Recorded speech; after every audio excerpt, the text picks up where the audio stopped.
अस्सलाम वालेकुम जी जनाब।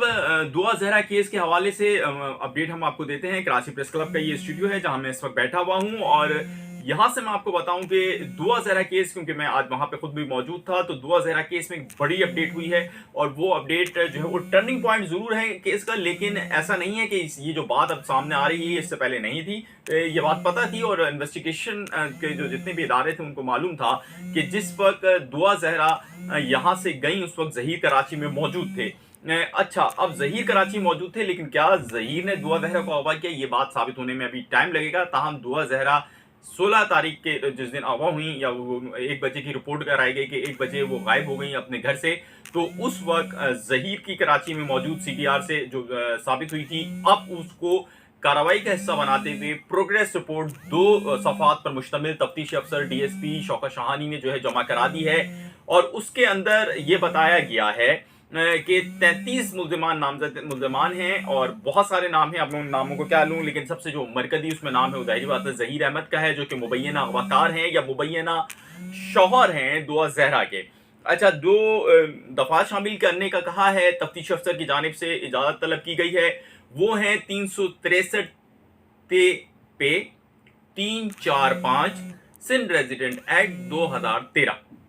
अच्छा जनाब, ये एक्ट क्या है जनाब? इसमें यह है कि कम उम्री में शादी से मुताल्लिक का ये एक्ट था। इसमें 2013 में इसमें अमेंडमेंट हुई थी और उसके बाद ये एक्ट आया था, जिसके मुताबिक कम उम्री में शादी जो है वो जुर्म है। और इस हवाले से गिरफ्तारी, अब ज़हीर अहमद की गिरफ्तारी के लिए अफसरान बाला से तफ्तीशी अफसर ने रब्ता किया है। और तफ्तीशी अफसर जब अफसरान बाला से उनका रब्ता हो जाएगा, तमाम डॉक्यूमेंटेशन हो जाएगी, तो वो महकमा दाखिला पंजाब जाएंगे और महकमा दाखिला पंजाब जाने के बाद वो ज़हीर अहमद को गिरफ्तार करेंगे। याद रहे कि जो प्रोटेक्टिव बिल थी ज़हीर अहमद की वो खत्म हो चुकी है सिंध हाई कोर्ट से। अच्छा, अब वो ज़हीर अहमद जहां पे गिरफ्तार करने के लिए यहाँ से सिंध पुलिस की टीम जाएगी, तो वहां से उसके साथ साथ वो दुआ ज़हरा को बादियाब करके यहाँ पेश करेगी। लेकिन दुआ ज़हरा सबसे पहले अपने वालिदैन के घर नहीं जाएंगी, वो पुलिस की प्रोटेक्शन में रहेंगी। और उसके बाद जो प्रोसेस है वो ये है कि वो अदालत में पेश होंगी और अदालत में उनसे पूछा जाएगा कि क्या मामला था और उसके बाद वो कहाँ जाना चाहती हैं। तो ये ज़रूरी नहीं है कि अगर वो कम उम्र थी तो वो अपने वो वालिदैन के घर जाएंगी। इस हवाले से बहुत सारी असल में हमारे पास आ रहे हैं, बहुत सारे ऐसे लोग हैं जो कि यूट्यूब कर रहे हैं, बहुत अच्छा यूट्यूब कर रहे हैं। ताहम कोर्ट के हवाले से कोर्ट रिपोर्टिंग एक टेक्निकल रिपोर्टिंग है, उनको मालूमात होने की वजह से उनसे कुछ गलतियां हो जाती हैं, लेकिन उसको सरफ नज़र करना चाहिए क्योंकि वो यकीनी तौर पर किसी अच्छे मकसद के लिए काम कर रहे होंगे। तो अब जो है वो ज़हीर की गिरफ्तारी के लिए जो इजाज़त मांगी है और दुआ ज़हरा की बादियाबी के लिए एक बहुत बड़ा टर्निंग पॉइंट है। लेकिन क्या इससे मामला हल हो जाएंगे? इस हवाले से जो हमारे वहाँ से ज़राए इधर उधर हम लोग होते हैं जो कोर्ट में, जो वकला कम्युनिटी है पूरी, तो उसमें जो ज़राए हैं तो वो ये कहते हैं कि इधर आपने जो कराची में इस के फैसले के फ़ौरन बाद, क्योंकि पुलिस की काफ़ी नेग्लिजेंस हम देख रहे हैं, क्योंकि ये जो सीडीआर वाली बात है ये पुलिस के इन्वेस्टिगेशन में तो पहले दिन से थी। पहले दिन से जितने भी कानून नाफिज करने वाले इदारे थे, जो कि इस वक्त के एडिशनल आईजी हैं, उन समेत तमाम लोगों के इल्म में ये बात थी कि ज़हीर अहमद कराची में था, उनकी पूरी फैमिली कराची में थी।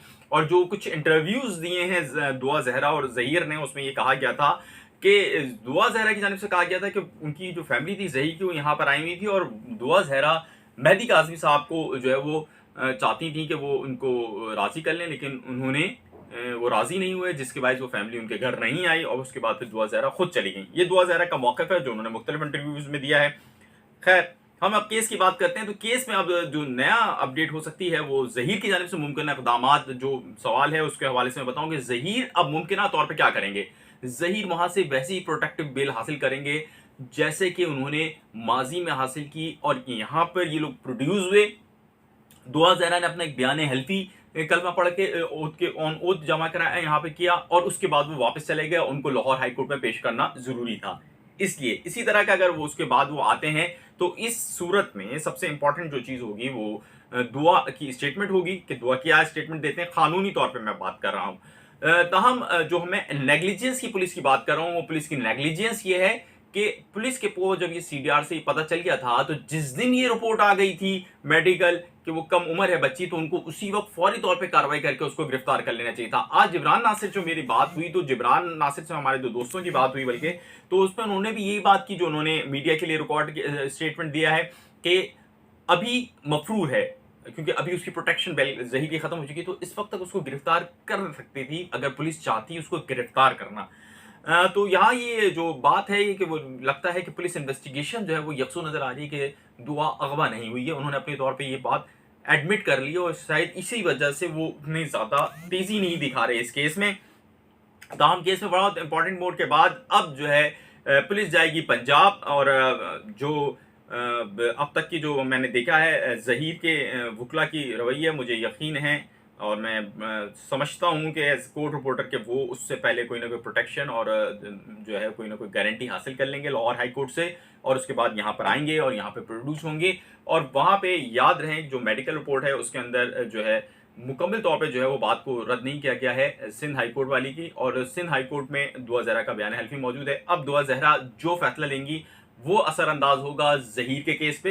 अगर दुआ जहरा इस वक्त अपने वालिदैन की तरफ चली जाती हैं तो यकीनी तौर पर ज़हीर और उनके जो ख़ानदान है उनको शदीद मुश्किलात का सामना होगा, नहीं तो ज़हीर को फ़ायदा होगा और इस केस से बाहर निकाल सकते हैं। सिटी कोर्ट में से कबल एक केस हो चुका है जिसके अंदर लड़की कम उम्र थी साबित हुई और जो उनके ये आरजू केस था और इसमें लड़की जो है वो गैर मुस्लिम थी और लड़का मुस्लिम था। ताहम जब इस बात साबित हुई कि इस केस के अंदर कि लड़की इन्हें अपनी मर्जी से गई है तो लड़की को शेल्टर होम भेज दिया गया था क्योंकि अपने वालिदैन के घर नहीं जाना चाहती थी और लड़की को ये कहा गया था कि जब वो बड़ी होंगी या बालिग हो जाएंगी उस एज पे पहुंचेंगी जो कि सिंध के अंदर राइज है तो उसके बाद वो जा सकती हैं चाहे अपने शौहर के पास या वो अपने वालिदैन के घर। इसी तरह जो पंजाब के लॉ के मुताबिक जो उम्र बनती है इस केस में उमूमी तौर पे तासुर है कि वही जो है वो रूल अप्लाई होगा। लेकिन देखें अभी केस में क्या दलाइल लेके आते हैं। अब ये दोनों वकला पे डिपेंड करेगा। यहाँ से आमिर आएंगे और वहाँ से जिब्रान नासिर सिटी कोर्ट में, तो उसमें ये बात सामने आएगी कि क्या होगा। ताहम जो चाइल्ड मैरिज एक्ट के तहत जो ये मुकदमे की दफात में इजाफा होगा ये ज़हीर अहमद और उनके जो घर वाले हैं उनकी मुश्किलात में अभी मजीद इजाफा करेगा और उनको मजीद कानून के जो अदालतों के चक्कर हैं वो लगाने पड़ेंगे। अब तक की इस केस के हवाले से यही अपडेट थी। 2 रुकनी जो प्रोग्रेस रिपोर्ट है इसके ऊपर 19 जुलाई तक समाअत गई है और इसके साथ साथ 20 को जो है वो इस केस की मेन हेयरिंग भी है जिसके अंदर बड़ी मजीद अपडेट होंगी और तफ्तीशी अफसर की जो तब्दीली से मुतालिक दरख्वास्त उसको 19 को फैसला हो जाएगा। तो देखते हैं कि जो मेन केस की हेयरिंग के दिन कौन पेश होगा। ताहम जो एक मुख्तसर सी बात जो कि बहुत सारे यूट्यूबर दोस्तों के लिए जो कि वो कर रहे हैं बहुत अच्छा काम कर रहे हैं उनको करना चाहिए, लेकिन थोड़ा सा उनसे दोस्ताना मशवरा कि वो ज़रा इस बात का ख्याल रखें कि बहुत से दोस्त ऐसे हैं जो कि प्रोफेशनल रिपोर्टर हैं वो काम कर रहे हैं और बहुत अच्छा काम कर रहे हैं और टेक्निकलिटीज़ को या तकनीकी मामलात को समझते हैं, लेकिन बहुत से ऐसे दोस्त हैं जो कि तकनीकी मामलात को नहीं समझते। वालिदैन को एक वो भरपूर आस दे देते हैं और बहुत सारी गलत खबरें भी फैलाते हैं कि ज़हीर गिरफ्तार हो गया, दुआ बादियाब हो गई। केस इतने आसानी से नहीं चलेगा। केस में तवालत इख्तियार करेगा। मैं पहले दिन से हम जब भी मुझसे आप लोगों ने रब्ता किया मैंने ये बताया केस तवालत इख्तियार करेगा और केस तवालत इख्तियार कर रहा है। ये दिनों का या हफ्तों का काम नहीं है, ये इसमें महीने लगेंगे और सब जो केस जिस नहज पे खड़ा है वहाँ पे सब कुछ दुआ ज़हरा के ऊपर डिपेंड है। जो हो सबके लिए अच्छा हो। ताहम जो हौसला शिकनी होनी चाहिए ऐसे इक़दाम की एक उमूमी राय यहाँ पे माशरे में सोसाइटी में ये बात आ रही है कि मेहदी काज़मी साहब को और ये दीगर लोगों के हवाले से जो जद्दोजहद कर रहे हैं सब ये चाहते हैं कि जो कम उम्री की शादियाँ हैं उसकी हौसला शिकनी हो। तो हम भी यही चाहते हैं कि इसकी हौसला शिकनी हो। ताहम ये राइट है हर बालिग लड़की का और हर बालिग लड़के का कि वो जिससे चाहे शादी करें।